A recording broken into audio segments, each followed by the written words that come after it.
Hi, Mike from the Rural Montana family. It's 5:50 a.m. and we're about to leave on our 650-mile trip to Seaside, Oregon. Let's go!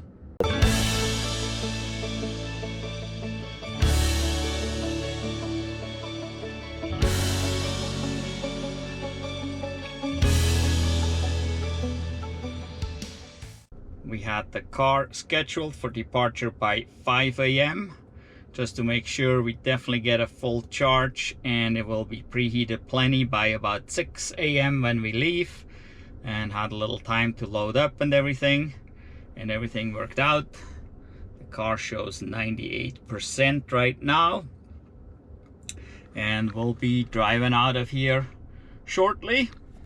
We are driving our 2013 Tesla Model S 85 with about 194,000 miles on it on this trip. So we'll add a couple thousand miles to it on this trip and we'll see how it performs. We had it for a few weeks. We did a couple things to it that we had to repair, like the windshield washer pump.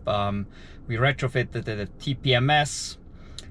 So there was a couple things we done already, and if you want to see what we have done, make sure you're subscribed to the channel and click the notification bell. There is some videos about this car already out, so go back and look at them, and there will be more coming about these classic Tesla Model S's and what you need to do, how to repair them on your own, because just like this car, most of these are coming out of warranty at this point. But for us, we're going on vacation for a week. We got to stop in Spokane and drop our Model 3 off at the service center. So we're gonna drive 200 miles to Spokane first, and we'll drop our Model 3 off there. Not sure if the Model S will make it in one shot to Spokane. We may have to stop in Coeur d'Alene and put some juice in it at the Supercharger, as here in Montana we got speed limits of 80 miles an hour, and then we have to climb over Lookout Pass, so we'll use quite a bit of juice. So we may not make it in one shot to Spokane. We may stop in Coeur d'Alene real quick and put a little bit in, then to make it to Spokane to the service center to drop off the Model 3 and get a little more juice at the Spokane Supercharger before we move on.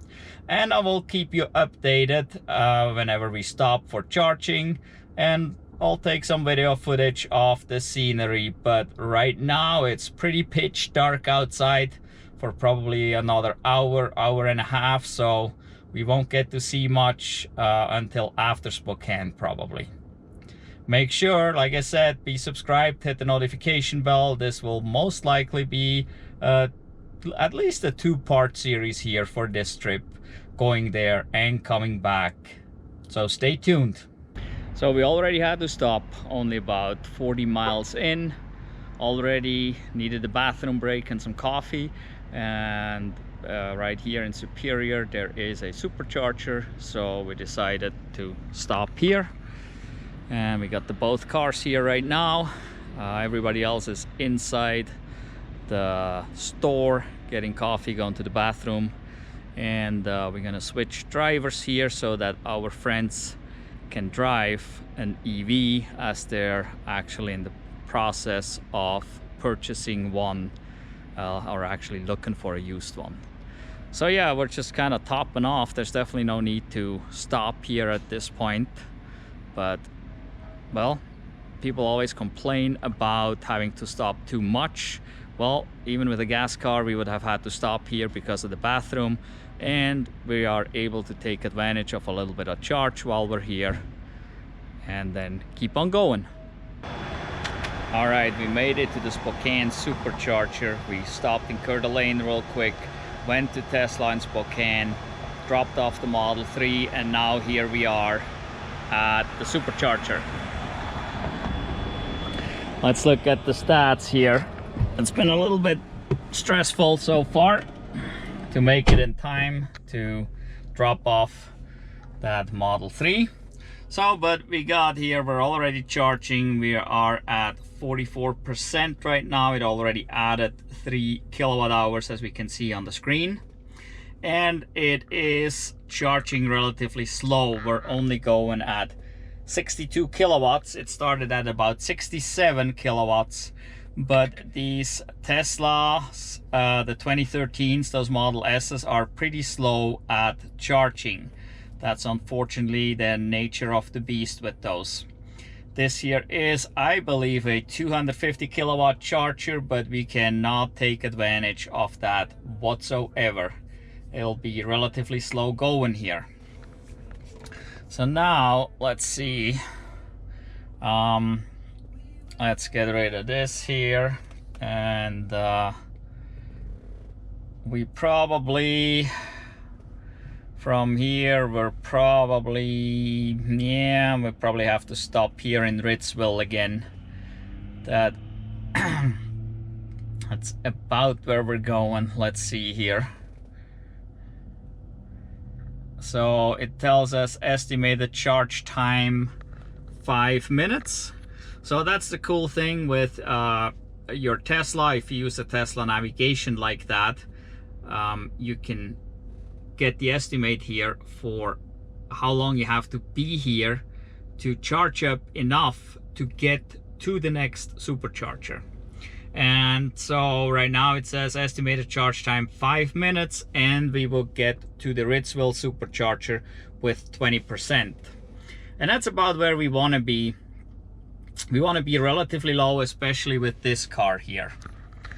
Since this car charges so slow, it gets extremely slow once it comes above, I don't know, 50-60%. It's super slow. So we want to keep it as low as possible, but still be on the safe side. We're not too familiar with this car yet. The only road trip we had was from Portland coming home to Montana, as we picked it up a few weeks ago. So this is basically the first road trip we're doing with this car, and we at this point need to get used to this here a little more. With the Model 3, we're really used to it because we've done several road trips and we can bring it down to 1%, no problem. We know exactly what it takes. Here we still gotta figure it out a little bit. And that's what you have to do with any electric car, basically. You have to figure it out how much you can push it or not. And the other thing is, how fast would you like to drive? The faster you go, the more energy you will be using, so it will drain a bit quicker. If you know it's all flat out, obviously, then you will be using a little bit less. So there's all these influences that come into play. But so from here, it's pretty much flat out. The speed limit is relatively low, so we could just basically sit here for 5 minutes and then go on. But well, as you can see, I'm the only one in the car, but there's 5 of us traveling. So they went to breakfast. So far, I think we made it 40 miles, stopped in Superior because somebody needed to go to the bathroom. And we plugged in at the Superior Supercharger for a few minutes while bathroom turned into coffee and whatever. Then we made it probably another 100 miles to Coeur d'Alene because we needed a bathroom break again. At the same time, we plugged in and got a little more juice. And then again, there was a little coffee shop there, and somebody said, hey, I want to go in and get something. All right, so we got to sit there longer than we expected. And then we went to the Tesla service center in Spokane, turned in the car, and now we're over here at the Spokane Supercharger, and everybody's gone. They seen the coffee shop and they're heading again for food. So far we have not had to stop really just because the car needs charging.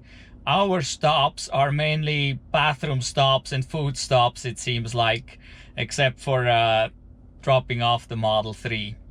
So, but we'll see how fast we can get out of here, depending on how long it takes for them to eat food here. And then as soon as they get back, we'll take the stats real quick and we'll get going again. So since they're still eating breakfast or whatever, it's 10:24. Maybe that's brunch. Anyway, I'm looking at options in regards to charging, as we're charging up higher than expected. We're at 68% now, and so Ritzville would be probably the next charger. Let's see if we could make it to Kennewick. Let's see. So right now it says estimated charge time 5 minutes, and then we would arrive at Kennewick with 4%. So we could easily skip the Ritzville charger at this point and make it to Kennewick, as we probably have another 10-15 minutes here anyway, not due to charging but due to eating.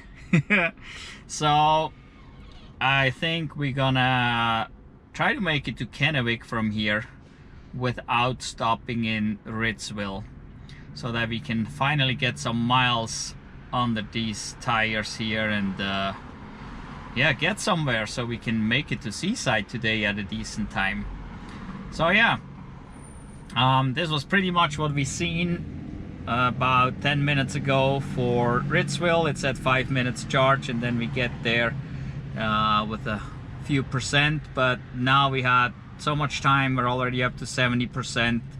I think we're gonna make it to Kennewick instead.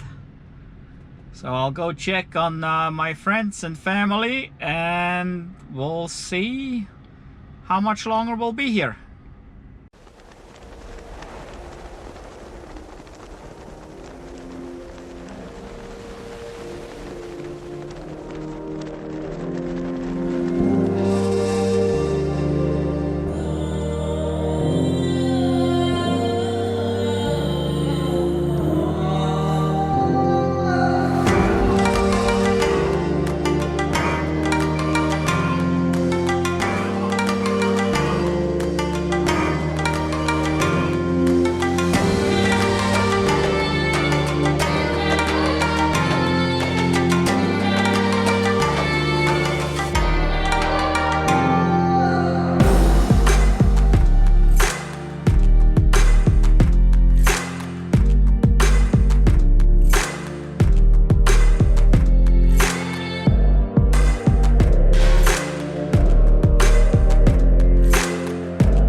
We made it to Kennewick, Washington, to the Supercharger. It's been a little chaotic in Spokane, traveling with 5 people. Things go kind of weird sometimes, and all of a sudden everybody's in a car and everybody wants to go, and I forgot to do the stats after leaving. But we left there with 78%, so we had more than we ever would need to get to Ritzville. And so I decided that we're making it to Kennewick, and here we are. So right there you can see we got 10% left, and so we have plenty to get here. And we were cruising at around 309 watt-hours per mile, which is pretty good. The speed limit in Washington is basically almost everywhere here 70 miles an hour, so you get really good fuel mileage, if you want to call it that. So we're here now, and at this point we gotta see, let's bring some superchargers up. Where we at here? We're probably gotta make it to Dalles. Yep, there we go. It says what, 106 miles away. Let's click this here and see the Dalles, Oregon. So we got an estimated charge time of 45 minutes right now to make it to Dalles. This is a relatively long stretch to get there, but right now it is 12:33, so it's lunchtime. So I think we'll be fine. So currently it shows minus 54%, which means we gotta add 54% to the 10. So we gotta come up to at least 64 to get there with nothing, and then we need a little bit more. So we probably need about 75% at least before we leave. So we're going to see what's around here in Kennewick and probably get some lunch and spend about 45 minutes to an hour here and then keep on going. And hopefully I get the stats before we leave. But like I said, it's a little chaotic here with 5 people in and out and everybody running around, and it just, things happened. But I'll try.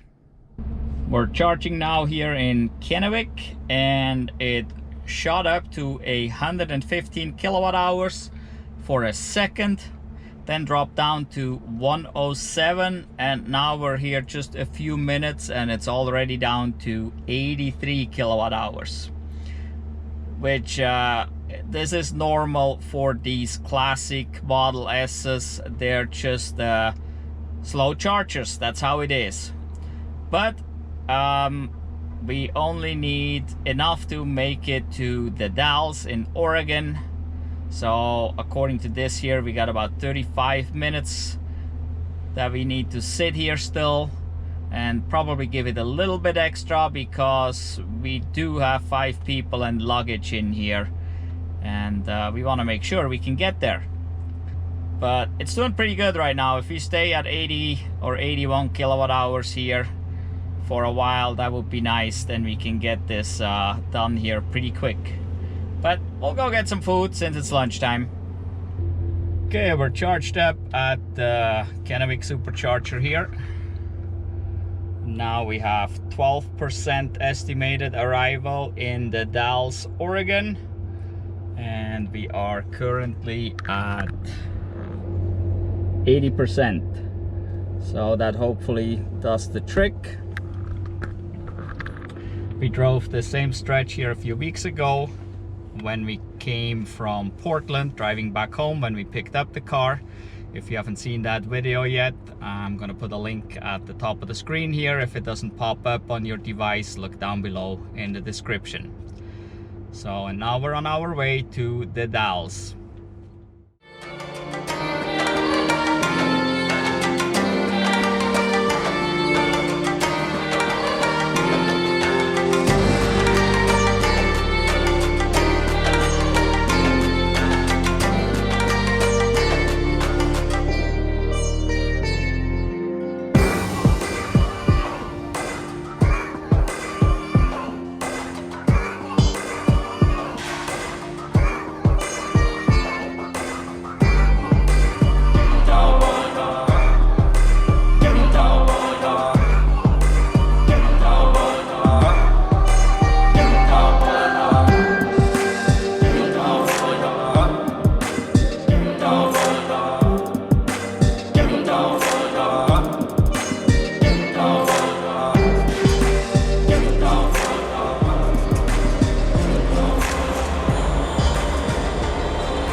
Here we are at the Dalles charger, and as you can see, it gives us the warning here, battery very low. So we recommend charging now. Well, that's what we're here for. So we came in here with 8%. We were cruising at about 355 watt hours per mile. It's a little higher than before, and that is mainly due to the wind. We had high winds getting here, and that was one of the issues here. So yeah, we're at 8%, so we're gonna plug in here, and we're probably gonna spend I don't know, 45 minutes to an hour here again.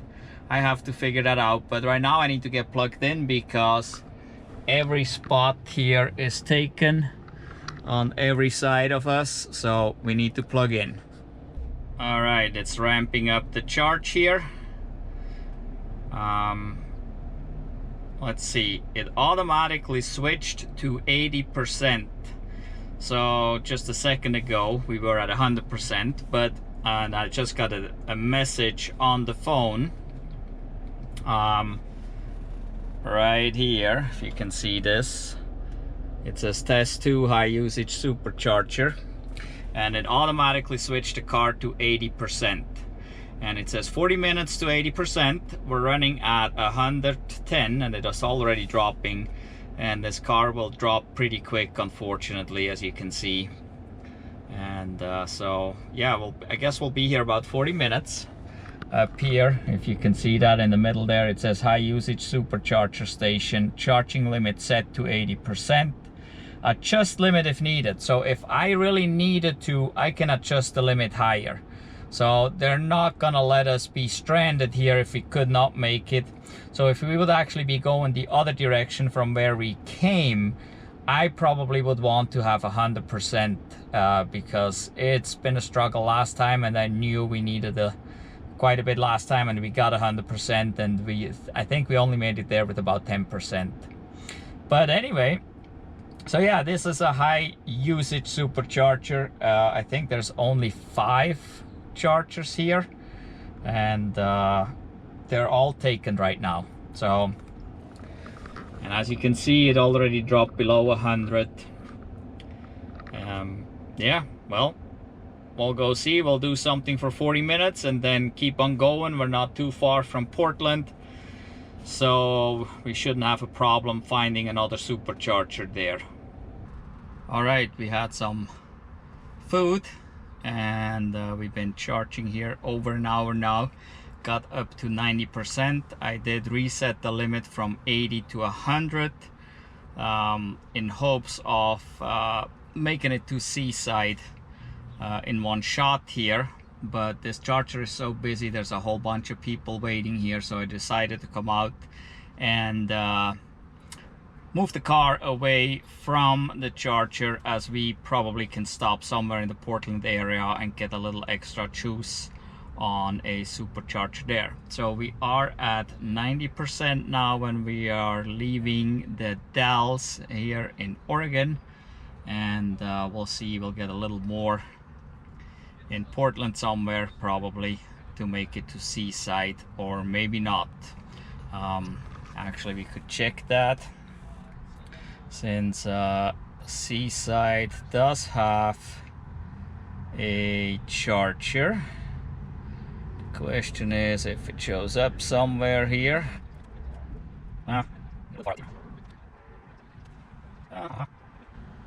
Seaside, there it is.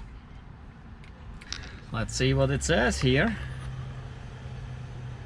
Yep, it tells us to charge at the Hillsboro Charger in Oregon to make it to Seaside, and that's kind of what I expected. I don't know if we could have made it with 100%. There's a possibility, but yep, we're gonna go from here, from right there, the Dalles, to here in Portland or Hillsboro, and then we'll make it all the way to Seaside.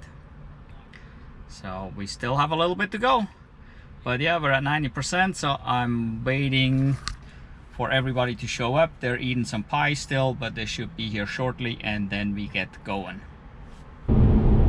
So as we started driving here, the navigation switched from the stop in Hillsboro directly to Seaside. And first we got a message to stay below 70.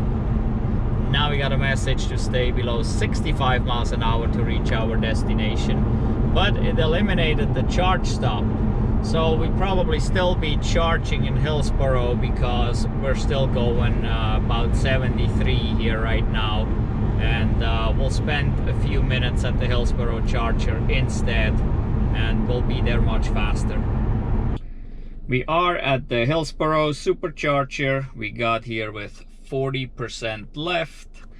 We were cruising at 333 watt hours per mile. We probably could have made it and got to Seaside with about 5%, but Well, bathroom break was needed anyway, so we'll plug in here for a few minutes and then keep going, so we have a little safety to spare, so we don't come in with 5% or so to Seaside. Let's plug in.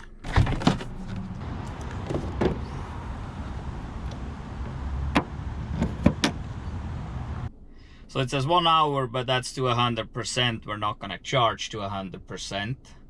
We just need enough to make it to Seaside. So we wanna see, oh, really? So we're maxing out there, that was it already, about 71 kilowatts, and now we're dropping already. And that's at 40%, so these classics are just slow chargers. I actually talked to a gentleman at the Supercharger in the Dalles, and he has a 2014, and he actually has this pretty much the same charging curve as I do. So even those models are still slow charging. So we'll get a few percent in here, and then we'll keep going to Seaside. Let's look at this here.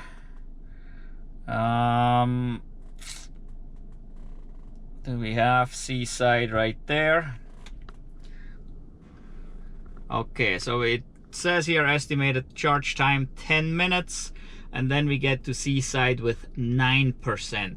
So without charging, it still showed 5% shortly before we pulled in here for Seaside. So we'll give it 10, 15, maybe 20 minutes, depending on how long that bathroom break goes here, and then we'll get going.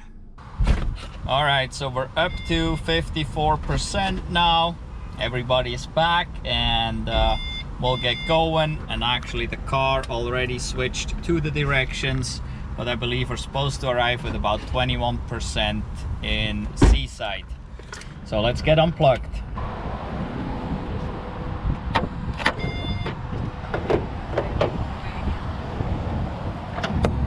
There we go, and off we go.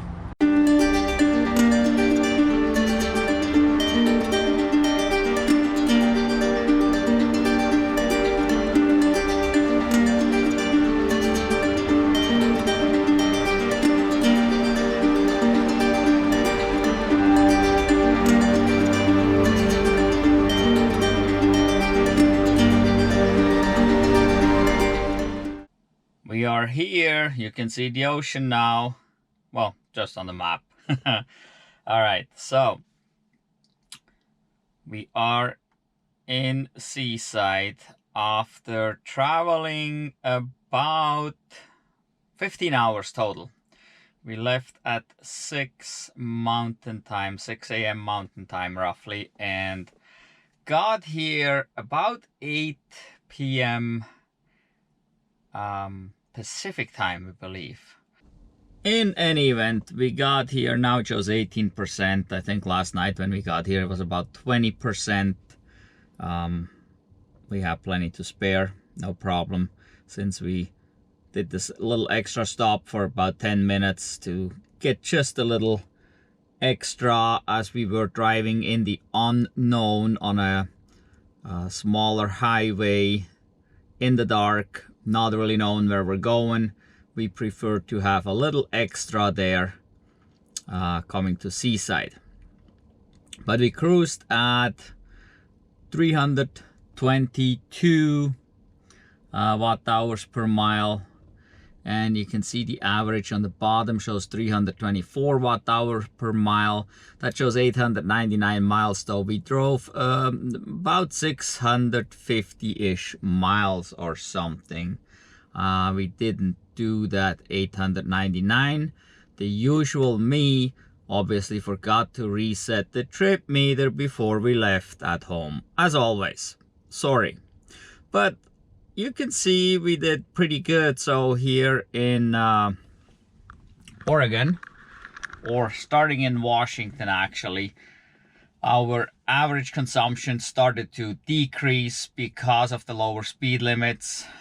We started in Montana with 80 miles per hour, went over the pass, Lookout Pass. It was a little bit slower going up the hill there, but the going up the hill didn't help the average consumption.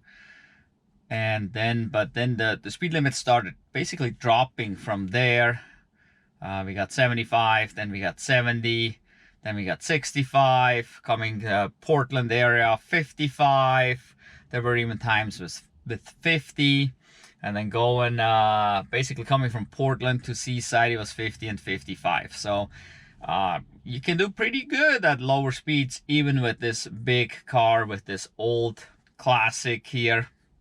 You can do pretty decent. That's not bad at all. We could have even done better on this trip if we wouldn't have had a huge headwind following the Columbia River. We had pretty strong headwinds there, and that brought the average up quite a bit.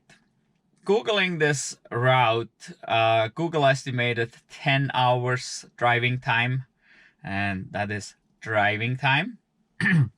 So obviously, even if you do this with an ICE car, you will have some stops, just like we did.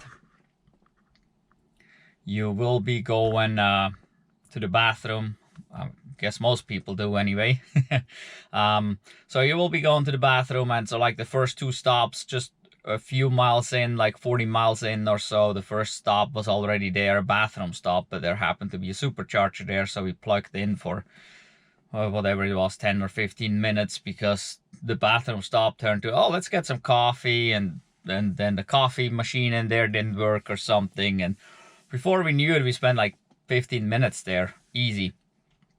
And so then we kept on going, and next thing we know, again, somebody needed to go to the bathroom. There's 5 of us in this car, and so if you have 5 people, yeah, quite frequently somebody needs to go to the bathroom. So we decided to, we were just a few miles from Coeur d'Alene, so we said, okay, we're making it to the Coeur d'Alene Supercharger and go to the bathroom there.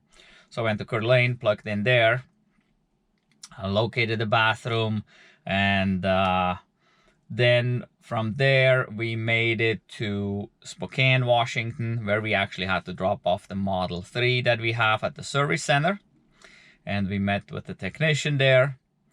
And also I got 2 key fobs for this car, for the Model S, because I was smart enough to leave the key fob on the roof and drive away, and by the time I noticed it, somebody already found it with their wheels, meaning they drove over it. And so it didn't function anymore, even though it just had a crack, but it didn't function anymore. And that just happened 2 days before we left. And so I decided to get 2 key fobs. They actually come in a double pack. And so we stopped there, and the technician programmed the key fobs to this car and took the Model 3 in. And so we spent probably a good hour there. We talked a little bit to the technician, had some coffee there. So another bathroom break. So so we kind of lost some time there. Without the stop in Spokane, we could have been probably an hour to an hour 15 minutes faster. So we could have been either 13 or 14 hours rather than 14 or 15 hours, which that is not too bad. Usually the way I look at it, traveling with a car, if you look at the distance, and the distance is 600 miles, I double that, which makes 1,200. That makes 12 hours traveling time, in my opinion. My friends here that are with us traveling, they say if Google says 10 hours, they get there in 10 hours, even with doing their stops. Well, they're driving a bit faster. We usually went basically 2 miles above the speed limit. There were times through the Columbia River Gorge and through Portland where we just went with the traffic flow, which sometimes was 5 to 7 miles above the speed limit. But I didn't want to be the slow guy blocking the traffic there, so I just went with the flow. So we were going a little faster, but our friends quite frequently go 7 to 10 miles above the speed limit. And so they were saying they usually, if it says 10 hours, their whole travel time is 10 hours, including all the stops, which is quite fast. So I don't know, how fast are you usually traveling? I'm wondering. Let me know down below in the comments. You know, if you Google it, can you make it in the time that Google says on a long distance trip, 500 plus miles? Are you making it in that time? I don't know. I never could. And I certainly cannot with the electric car, because the electric car does take longer, especially this 2013 here, because it charges slow. That's just what it is. And I have no problem with that. I just accept that. That gives me time to walk around, do other stuff. It's usually not a problem for me. It's not that we have to sit there and wait. We always have something to do. Time just kind of goes by pretty quick. And the one stop in the Dalles, we had lunch, and so that easily takes an hour. It was a late lunch, maybe it was more a dinner, I don't know. It was like 3-4 o'clock or so, but that took an hour easy, so that was no problem. The car was charging and we were eating. So really, I don't know, there was maybe the Kennewick stop was the one that felt the most awkward or inconvenient in a way, because we went to the bathroom, we had a snack, couple of us got a drink from Starbucks, but it was maybe the only stop that felt like it was not really 100% needed for us. It was just more for the car. And we had to get a pretty good charge there, because we had to make it from Kennewick to the Dalles in Oregon, which is a pretty long stretch, and there is no superchargers in between. In an emergency, there would be some level 2 chargers if really needed, but I mean, we just had to sit a little bit longer in Kennewick. But overall, the travel was fine. When we got here, we pulled in, and we were not, for 15-hour travel, we were not as tired as one usually is after traveling in a nice car. It's just so much more relaxing to drive an electric car. There is no shifting, and I don't mean shifting like if you're driving an automatic you don't shift, but your car does. And going up a hill, it kind of all of a sudden, if you're in cruise control, it kind of jerks you back because it shifts down. And then when you get to the top of the hill, or almost top of the hill, it slows down, it shifts up, and you're kind of doing this forward and back thing, and you can hear the engine RPM rev up and go down and up and down. And as you're going up the hill, you lose speed, and all of a sudden you're too slow, somebody catches up to you, and all this stuff. And it's just kind of, it kind of, I don't know, makes you feel angry. I guess maybe that's where road rage comes from. While with the electric car, you're driving even out. It goes up the hill. The electric car doesn't drop in speed because it has plenty of power to keep the speed. It's not shifting down, so there's no jerking you around forward and back, and it's just so much more relaxing to travel in an electric car. And you don't have that continuous engine noise, that roaring or whatever it is, and then it changes, wow, wow, wow. All kind of stuff like that. You don't have that. It's just nice and smooth travel, and we come to our destination much more relaxed in an electric car. So now we are in Seaside, and we are going to be here for actually 7 days now. It's Monday now. We'll be leaving in exactly 1 week on Monday and driving back home. And so I probably make 2 parts of this video. So make sure you are subscribed to the channel and hit the notification bell so you will not miss out on any of our future videos. And definitely make sure, if you like this video, if you got anything out of this video, that you give us a thumbs up. If you think somebody else might like it, maybe share it with your family, share it with your friends, please. The more people that get to see that it is possible to travel with an EV, the more people hopefully will switch to an EV, which will help all of us. In any event, thank you for watching. Goodbye.